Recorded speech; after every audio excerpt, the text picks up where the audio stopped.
have Ibaka, Valanciunas. Good overall team, man. They can obviously score the ball. They have, and honestly, Kyle Lowry's a great defensive point guard, tough as fuck. DeMar's tough as fuck. I like Toronto a lot. Number 4, the San Antonio Spurs. No spots moved from last week. A lot of people probably think I underrate them. They're 61-21, lost 3 straight games to finish the season, and they go 1-3 on the week. I just don't see enough explosiveness. I don't see enough firepower out of this team. LaMarcus Aldridge is not anywhere near as good as he was 2 years ago in Portland. Honestly, Portland is lucky that they lost LaMarcus Aldridge because LaMarcus, excuse me. I mean, that allowed them to get Nurkic. That allowed them to get other players that are actually going to be more impactful in the back end. So, in order for the Spurs to win the championship this year, LaMarcus Aldridge is going to have to be as good as, so Kawhi, basically the Kawhi-Aldridge combination is going to have to be as good as the Kyrie LeBron combination. And then everybody else is going to have to chip in as well. Golden State obviously has the clear advantage by having 3 dudes that can light it up at any given point. San Antonio does not have that luxury, and they're not going to be able to beat them unless they have at least a second dude. Maybe it's Patty Mills. Maybe it's some other motherfucker, but they need a dude who they can rely on to get 20 points a game at least. Maybe 22, maybe 28 in the playoffs, along with Kawhi Leonard, in order to even make it to the finals, the NBA finals. Number 3. I will say, too, I almost flopped Toronto and San Antonio. I almost dropped San Antonio to 5 and put Toronto at number 4. It was damn close. Even with 10 fewer losses, a head-to-head matchup between those teams, I think Toronto wins at 7.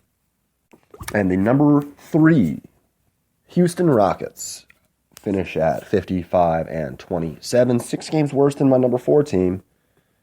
4 games better than my number 2 team. Almost flipped Houston and Cleveland. They win their llast game of the season. So 2-2 in the week, excuse me. But I almost flipped them in Cleveland as well. Cleveland has looked so fucking horrible. I just couldn't because of the matchups. I think that matchup-wise, Cleveland looks better than Houston. It's like the exact opposite of what happened with San Antonio and Toronto. Like both of them, matchup-wise, I like Toronto, and if it would have been a few more game difference between the two, I'd put Toronto at 4. This one, matchup-wise, I like Cleveland, and it would have to take a few more game difference in order for me to flip those. So I take Cleveland at number 2, Houston at number 3. I think Harden they have the 3rd best shot at winning the NBA title this year, I think.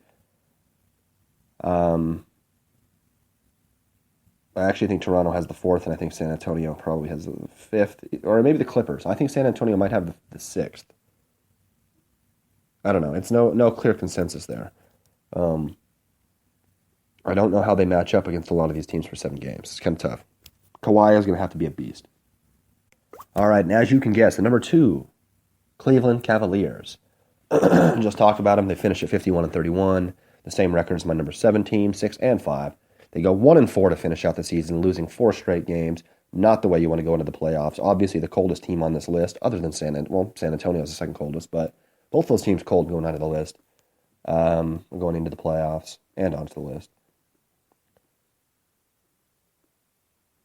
Theoretically, they should contend for the title. They should probably lose the title on paper in 7 games, but they're 16 games worse than Golden State. They have more than double the amount of losses that Golden State does. They have 10 more losses than San Antonio. They have the same exact record as the Jazz. I mean, like teams that, the Clippers, who had people injured all fucking season. This is a tough year for fucking Cleveland. They could win the championship. I don't see it happening. This is going to have to be a masterful performance from the big 3 in order for them to win the championship. But I still have them on my number 2 team because I think that if anybody's capable of doing it, it's going to be LeBron, his best player. And it's probably going to be Kyrie. We saw what he could do. He's one of the best scorers in the league. Kevin Love, if it's going to be anybody, it's going to be this team. And that leaves my number 1 team, the New Orleans Pelicans. No, I'm just kidding. Obviously, we're talking about the Golden State Warriors, same spot they were last week. 67-15. Best record in the NBA by 6 games. 12 games better than the next person after that. Finish the season with a 3-1 record, 1 win at the end of the season. Kevin Durant kind of gets back into shape there, looking pretty good in the last 2 games. They're by far the front runners to win the championship. I think they're a minus 200 to win the championship before any games have been played. They have the best point guard in the league, by my opinion, Steph Curry. They have the Defensive Player of the Year, Draymond Green. They have probably the best volume scorer in the league in Klay Thompson. If one player could put up 80 points in a game, I'd expect it probably to be Thompson. And they have maybe the best just pure scorer in the league in Kevin Durant. Iguodala off the bench, my 6th man. This team looks ridiculous. They look like, as long as they can share the ball, which is obviously going to be the problem with any of these super teams, they're probably going to win the championship. They're going to be favored.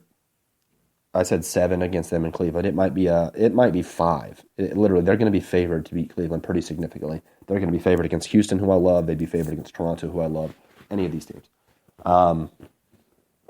Number 1 team in the league right now.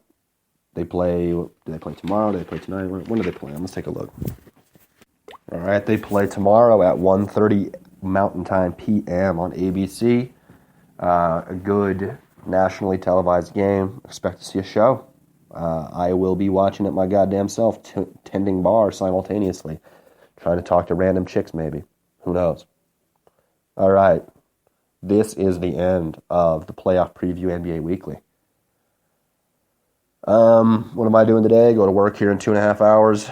Going to watch that Indiana Pacers versus Cleveland Cavaliers game. Super excited about that shit. Sunny as fuck here. Hopefully it'll be a good day for us. As for everybody else, enjoy your day. Enjoy the games. I'll talk to you on Monday. I love you.